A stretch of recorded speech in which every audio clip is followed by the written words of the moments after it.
Good morning, world. I am Judy, your web-based therapist, making therapy accessible and convenient for our clients in Florida and New York, and of course, sharing information worldwide. Today, I wanted to talk about 5 tips or 5 things you can do to help keep depressive symptoms from growing into a full-blown depression.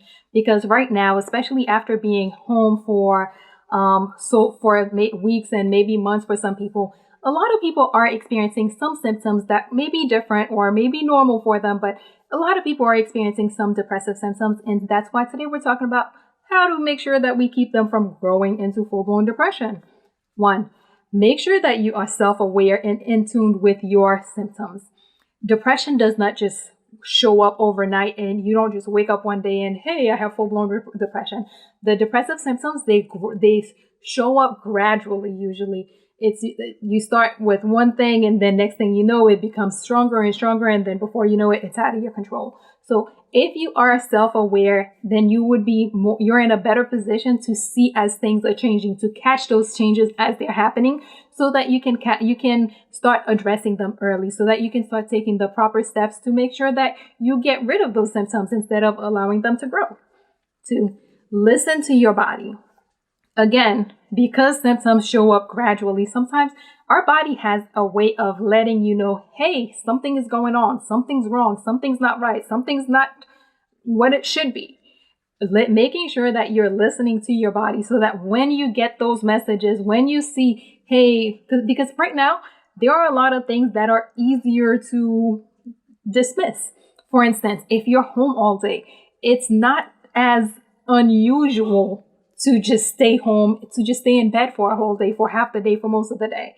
But because we know oversleeping is a sign of depression, or could be a symptom of depression, those are things that you might be a little bit more aware of. You might be a little bit more attentive to. So make sure that you're listening to your body. If your body starts saying, or if you start seeing things that may seem a little bit off, so that you can take the time and address whatever those things are, whatever issues you may be a little bit concerning. 3, have a plan. Especially if you normally suffer from depression, if you've experienced depressive symptoms before, have a plan so that if you start noticing symptoms developing, that it's not at the moment when you're in the middle of dealing with the symptoms that you're trying to figure out, okay, what can I do? What is this? What is going on?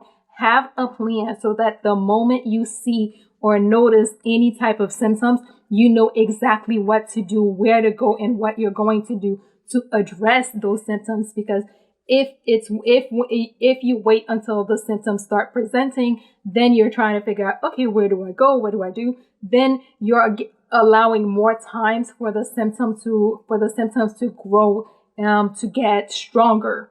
But if you already have the plan, the moment you see something's going on, you address it right then and there, and you take care of it.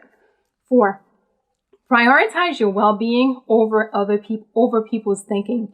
Many people neglect to get the help that they need because of fear of what people may say, what people may think, There is a lot of stigma associated with mental health, but you have to be in that position of being able to prioritize your own well-being over what other people are going to think. Because those people who may think whatever they think, who may have something negative to say, who may judge even someone for getting help, those people are doing whatever they need to do for their own well-being. So you cannot deprive yourself of the help that you need. You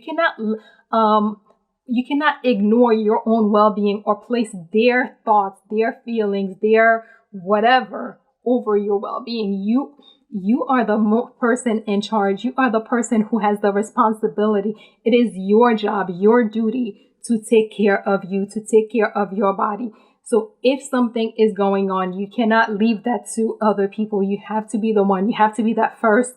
You have to take the lead in taking care of you. So don't worry about what other people say, what other people think. That's their problem. Focus on your well-being.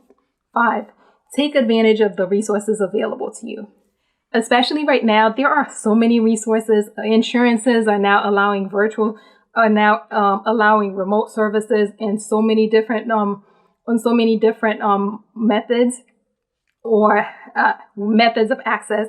And their community organizations are providing services remote and in person. There are churches and your employee assistance programs. I've talked about different ways of getting free therapy in a different video. So look for it and look for the link and check that out. There are so many different resources available to you. So make sure that you're taking advantage of them. If you see something, if you feel something, even if you're not sure, because there's not a list of, hey, these are the things you can see a professional for and other things don't qualify. No, if you feel the need, I always tell people, if you think maybe you need to see someone, that's probably because you need to see someone. So make sure that you're using those resources that are available to you. Figure out where they are. Use those resources because that is what they are there for. Quick recap. 1, make sure that you are self-aware and in tune with your symptoms so that if symptoms present, you can catch them early and address them early. 2, listen to your body because your body will tell you when things are changing, when things are different, or when things are off. 3, have a plan because especially if you already suffer from depressive symptoms, you don't want to be trying to figure it out when things are happening. You want to have a plan as much as possible. 4, prioritize your well-being over other people's thinking or over what other people have to say because you're the most important person in the equation. They'll figure out the rest themselves. 5, take advantage of resources available to you because right now there are tons of resources that are available. So, and they're here because, just to help people. So take advantage of the resources available to you. As always, if you or someone else you know happens to be going through something that's more than you can handle, please remember that even right now when many things are closed, there are professionals like myself who are providing remote services, who are available, able, and willing to help you with whatever it is you may have going on. So please figure out who those people are in your community so that you can reach out and get the help that you need. And that is all we have for today. Good morning, world. Have an awesome day.